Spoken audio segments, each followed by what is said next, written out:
Hi everyone, welcome to Navneet IAS Academy. So हम यहाँ पे जो है करंट अफेयर्स जो है पॉलिटी के फ्रॉम दी जनवरी 2022 कवर कर रहे हैं एंड इसे जो है मैं 2 पार्ट्स में बना रही हूँ। तो पॉलिटी का जो है पार्ट 1 ऑलरेडी कंप्लीट हो चुका है एंड आज जो है इसका हम यहाँ पे पार्ट 2 कवर करेंगे। तो इसके बाद जो है पॉलिटी के जो करंट अफेयर्स हैं फ्रॉम दी जनवरी 2022 वो टोटली कंप्लीट हो जाएंगे, राइट।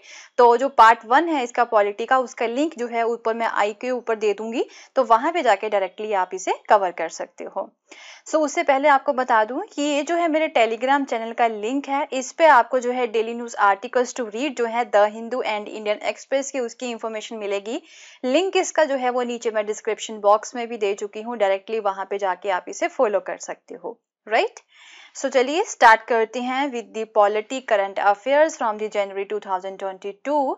तो जो नेक्स्ट टॉपिक है हमारे पास वो है the protection of women from the sexual harassment act, right, जिसे हम पोश एक्ट भी बोल देते हैं। तो अभी ये न्यूज में था, एक पिटीशन जो है वो सुप्रीम कोर्ट में फाइल की गई है, जो कि यहाँ पे बॉम्बे हाई कोर्ट ने कुछ गाइडलाइंस को इशू किया था, उसे जो है चैलेंज किया गया है इस पिटीशन में, in the cases under the protection of women from sexual harassment act, right. तो इसके लिए जो है बॉम्बे हाई कोर्ट ने जो है कुछ गाइडलाइंस जो है इशू की थी, उसके लिए उसे चैलेंज करने के लिए पिटीशन जो है वो फाइल की गई है। तो बॉम्बे हाई कोर्ट ने क्या गाइडलाइंस दी है, इसमें क्या था कि which include a blanket bar on the parties and the advocates from sharing the records including orders and judgments with the media, right। इसमें क्या है कि ये बोला गया है कि वो जो है एडवोकेट्स जो होते हैं, राइट, या फिर जो पार्टीज होती हैं, वो जो है एक तरह से मीडिया के साथ जो है रिकॉर्ड शेयर नहीं कर सकती हैं।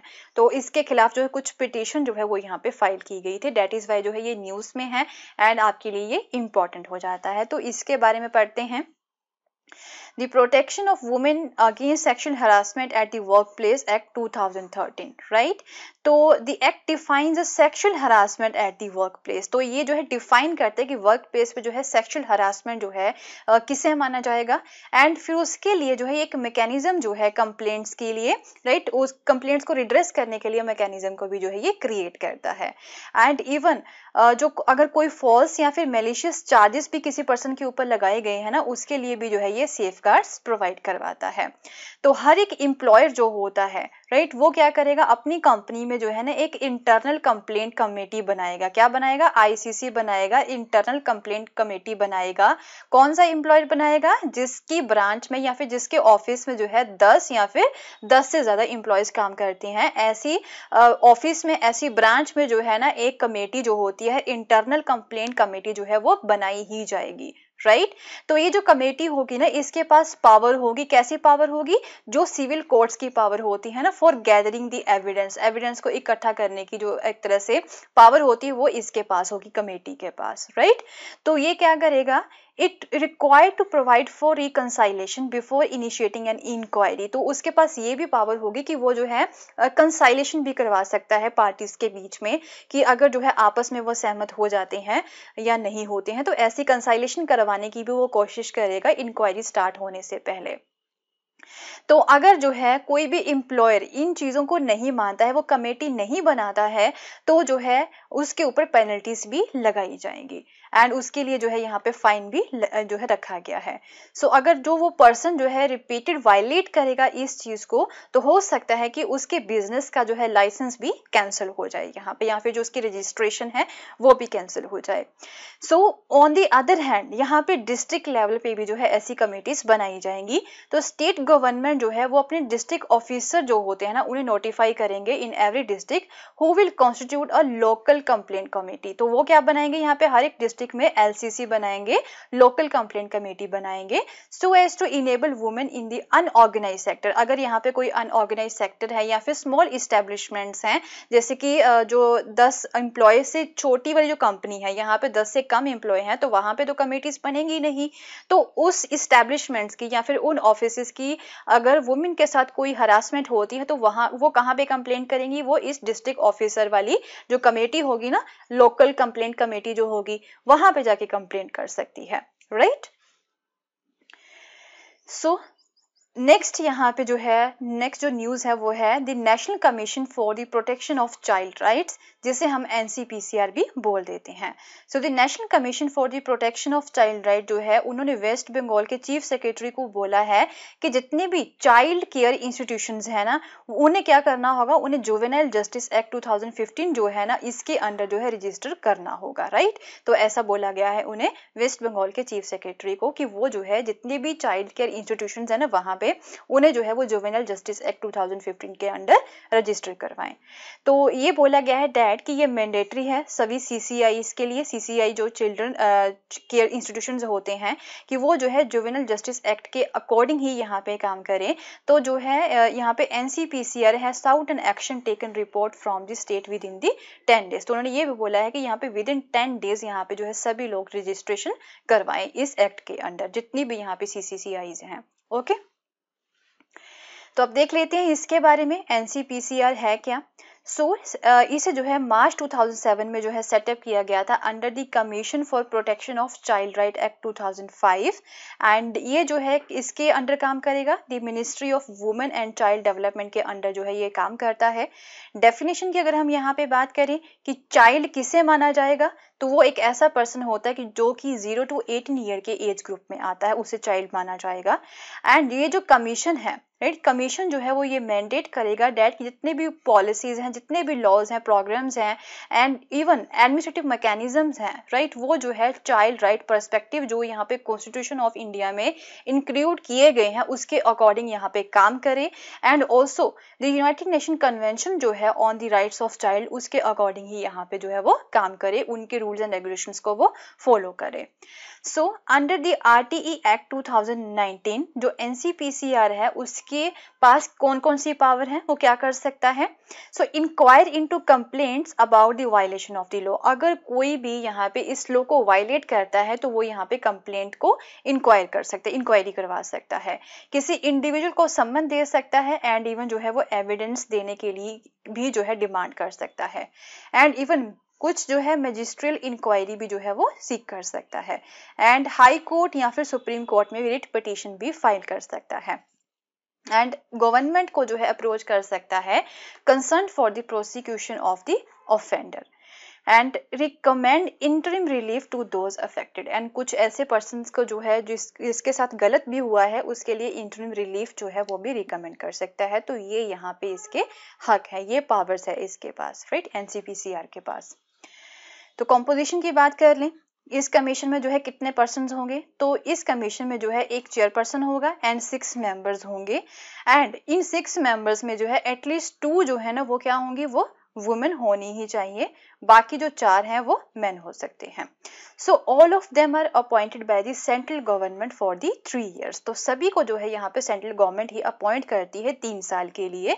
एंड अगर एज की बात करें, मैक्सिमम एज जो है काम करने के लिए चेयरमैन की 65 ईयर्स है एंड जो मेंबर्स होंगे उसकी जो है 60 ईयर्स है मैक्सिमम। तो चाइल्ड वेलफेयर कमेटीज के बारे में देख लेते हैं। So as per the section 27(1) of Juvenile Justice Act 2015 जो चाइल्ड वेलफेयर कमेटीज होगी ना ये यहाँ पे बनाई जाएंगी by the state government for every district, right. State government के द्वारा जो है हर एक डिस्ट्रिक्ट में जो है ऐसी चाइल्ड वेलफेयर कमेटीज बनाई जाएंगी for exercising the powers and to discharge the duties conferred on such committees की जो है जो भी उन्हें पावर्स जो है उन्हें वो एक्सरसाइज कर सके एंड जो भी ड्यूटीज कमेटीज की बनती है उन्हें जो है वो डिस्चार्ज कर सके in relation to the children in need of care and protection under the Juvenile Justice Act 2015।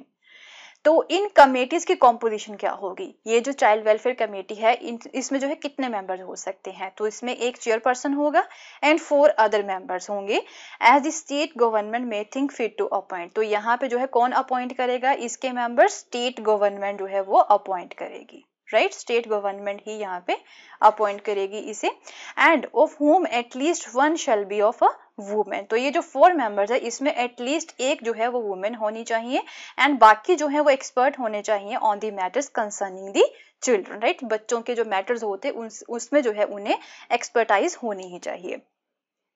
तो एलिजिबिलिटी कंडीशंस देख लेते हैं। चेयरपर्सन एंड जितने भी मेंबर्स होते हैं they shall above the age of 35 years, mean 35 years से जो है ऊपर होने चाहिए एंड उन्हें जो है एटलीस्ट 7 ईयर्स का एक्सपीरियंस होना चाहिए बच्चे के जो मैटर्स होते हैं, बच्चों के साथ रिलेटेड जो मैटर्स होते हैं उसमें काम करने का, जैसे कि एजुकेशन फील्ड में काम किया हो, हेल्थ में काम किया हो, वेलफेयर एक्टिविटीज़ में काम किया हो, या फिर जो है उन्हें उनके पास डिग्री हो चाइल्ड साइकोलॉजी या फिर साइकेट्री की, या फिर सोशल वर्क और सोशियोलॉजी में और ह्यूमन डेवलपमेंट में in the field of law, या फिर रिटायर्ड जुडिशियल ऑफिसर भी वो पर्सन हो सकता है। मेंबर्स की ये यहाँ पे एलिजिबिलिटी कंडीशंस हैं, राइट। सो जो नेक्स्ट है यहाँ पे थर्ड वन, वो है the draft national air sport policy, right. तो अब जो है एयर स्पोर्ट्स जो है जैसे कि पैराग्लाइडिंग वगैरह हम यहाँ पे करते हैं, तो ये जो है एयर स्पोर्ट पॉलिसी है, उसके लिए भी जो है अब ड्राफ्ट जो है वो पेश किया गया है। गवर्नमेंट ने जो है ड्राफ्ट नेशनल पॉलिसी जो है फॉर द एयर स्पोर्ट्स जो है वो यहाँ पे रिलीज की है, सो डैट कि यहाँ पे टूरिज्म को और भी ज़्यादा बढ़ाया जा सके एंड एयर स्पोर्ट्स को जो है और भी आगे लेके जाया जा सके, क्योंकि हमारे इंडिया में जो है ना एयर स्पोर्ट्स की बहुत ज़्यादा पोटेंशियल है, उसे यूज नहीं किया गया है। तो पॉलिसी के हाइलाइट्स क्या क्या हैं? 2 टायर गवर्नमेंट स्ट्रक्चर होगा इसके अंडर। तो यहाँ पे क्या होगा कि इसमें दो गवर्निंग बॉडी होगी, right. It will include an apex governing body, जिसे हम जो है Air Sport Federation of India ASFI बोलेंगे, एंड दूसरा होगा the associations for each air sport, right. हर एक एयर स्पोर्ट के लिए एक एसोसिएशन भी यहाँ पे बनाई जाएगी, एंड एक होगी यहाँ पे एपेक्स गवर्निंग बॉडी, जिसे हम जो है Air Sport Federation of India के नाम से जानेंगे। तो आप जो है इसके बारे में देख लेते हैं। Air Sport Federation of India जो है ये ऑटोनमस बॉडी होगी under the Ministry of Civil Aviation, right. And क्योंकि ये एयर स्पोर्ट है एंड ये जो है एक तरह से मिनिस्ट्री ऑफ सिविल एविएशन के अंडर आएगी, एंड ये वाली जो बॉडी है वो इंडिया को रिप्रेजेंट करेगी कहाँ पे? The Lawson headquartered federation aeronautic international, right, FAI जिसे बोला जाता है, एंड कुछ और ग्लोबल प्लेटफॉर्म्स में जो कि एयर स्पोर्ट्स के साथ रिलेटेड हैं। फंक्शन क्या होगा यहाँ पे इस बॉडी का? ये गवर्नेंस प्रोवाइड करवाएगी over the different aspects of the air sports, जैसे कि रेगुलेशन होगा, उसका सर्टिफिकेशन, कॉम्पिटिशन्स करवाएगी, अवार्ड्स देगी, पेनल्टीज भी यहाँ पे लगाएगी, राइट। तो ये इनके काम होंगे। एंड रेगुलेशन की बात करें and working of each air sports association किस तरह से ये काम करेगी, तो it lay down it's safety standard for the equipment. तो ये जो है ना सेफ्टी स्टैंडर्ड्स जो होते हैं, एयर स्पोर्ट्स में रिस्क भी होता है, तो उसके लिए सेफ्टी स्टैंडर्ड्स को जो है ये बनाएगी, इंफ्रास्ट्रक्चर बनाएगी, पर्सनल एंड ट्रेनिंग को जो है ये प्रोवाइड करवाएगी, डिसिप्लिनरी एक्शंस जो होते हैं वो स्पेसिफाई ये करवाएगी, and inability to do so may lead to a penal action by the ASFI, right. अगर जो है वो कोई पर्सन जो है इन चीज़ों को फॉलो नहीं करता है तो वो जो है पेनल्टी भी लगाएगी, राइट, उस पर्सन के ऊपर। तो एक्सपोजर क्या मिलेगा, कि क्या फायदा मिलेगा इस तरह की पॉलिसी बनाने के लिए एयर स्पोर्ट्स के लिए? तो इसमें जो है एक्चुअल में कौन कौन सी एक्टिविटीज जो है वो कवर होंगी, जैसे कि एरोबेटिक्स हो गए, एरो मॉडलिंग होगी, एमेच्योर बिल्ट होगी, experimental aircraft, ballooning, drones, gliding, hang gliding, paragliding, microlighting, paramotoring, skydiving and vintage aircraft जो है ये सारी चीजें इसके अंडर आ गई। तो ये जो है इन्हें काफी ज्यादा एक्सपोजर मिलेगा इन सारी एयर स्पोर्ट्स को। तो रजिस्ट्रेशन की बात करेंगे, तो रजिस्ट्रेशन जो है वो हर एक एंटिटी को यहाँ पे करवानी होगी, प्रोवाइडिंग दी सर्विसेज। जो भी एंटिटी यहाँ पे ये सर्विसेज प्रोवाइड करवाएगी उन्हें रजिस्ट्रेशन पहले करवानी होगी, एंड उनके जो इक्विपमेंट्स हैं वो भी यहाँ पे रजिस्टर करवाए जाएंगे, right. And Indian air space जो है, जैसे कि आपको पता ही है कि सिविल एविएशन में जो है ना एयर स्पेस को डिवाइड किया जाता है, तो 3 पार्ट्स में डिवाइड किया जाता है, red, yellow and green zones में जो है इसे डिवाइड किया जाता है। तो इन्हें जो है फॉलो करना होगा, इन रूल्स एंड रेगुलेशंस को फॉलो करना होगा हर एक एंटिटी को। So according to the digital sky platform of the Directorate General of the Civil Aviation, which allow air sports enthusiasts to rely on the easily accessible map for the guidance. तो यहाँ पे एक तरह से map जो है वो इनके द्वारा प्रोवाइड करवाया जाता है सिविल एविएशन अथॉरिटी के द्वारा, उसे जो है फॉलो करना होगा।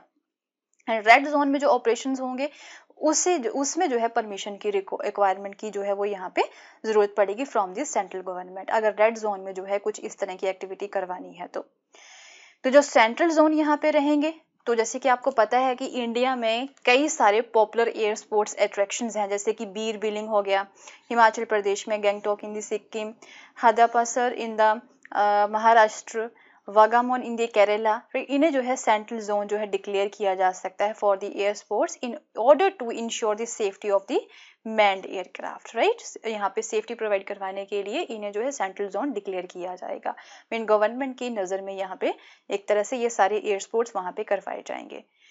तो इस पॉलिसी के कॉन्सिक्वेंसेस क्या रहेंगे? ऑब्वियसली एयर स्पोर्ट एक्टिविटी से रेवेन्यू तो आएगा ही गवर्नमेंट को, इसके अलावा और भी कई सारे बेनिफिट्स होंगे, जैसे कि ट्रैवल टूरिज्म में जो है एक तरह से ग्रोथ होगी एंड इंफ्रास्ट्रक्चर में ग्रोथ होगी, लोकल एम्प्लॉयमेंट यहाँ पे बढ़ेगी, specially in the hilly areas of the country are much greater.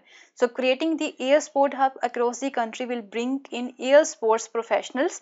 तो अगर इंडिया में इस तरह के कोई एयर स्पोर्ट्स हब यहाँ पे बनाए जाएंगे तो एयर स्पोर्ट्स प्रोफेशनल्स जो हैं या फिर जो टूरिस्ट हैं अक्रॉस द वर्ल्ड वो इंडिया में यहाँ पे आएंगे इन एक्टिविटीज को परफॉर्म करने के लिए। तो इम्पोर्टेंस वही चीज यहाँ पे बताई हुई है that the aero sports industries has expressed its displeasure that the government was not doing enough to encourage aero sports. तो इस इंडस्ट्री ने जो है गवर्नमेंट के सामने जो है थोड़ा सा अपना एक मुद्दा रखा था कि गवर्नमेंट जो है ना ये एरो स्पोर्ट्स को इनकरेज करने के लिए कुछ भी नहीं कर रही है, डिस्पाइट कि हमारी कंट्री में इसकी बहुत ज़्यादा पोटेंशियल है, क्योंकि इंडिया में जो है काफ़ी सारी सीनिक लोकेशंस जो है वो अवेलेबल हैं। तो अब क्या होगा, एरो स्पोर्ट्स की वजह से यहाँ पे कई सारी अपॉर्चुनिटीज वो तो अवेलेबल होंगी ही होंगी। तो आइए देखते हैं कि आगे क्या होता है। अभी तो ड्राफ्ट यहाँ पे पेश किया है, तो लेट्स सी क्या पॉलिसी आगे आती है एरो स्पोर्ट्स के लिए, वो आगे जाके पता चलेगा, राइट, कुछ टाइम के बाद में। So with this we have completed the polity current affairs from the January 2022 and next video में हम जो है international relations के कुछ important जो current affairs हैं from Jan 2022 उसे cover करेंगे। So मिलते हैं फिर अपनी next video में and अगर आपको मेरा कोर्स पसंद आया तो इसे शेयर करना ना भूलें and don't forget to subscribe my channel also. Thank you so much. Have a nice day. Bye bye.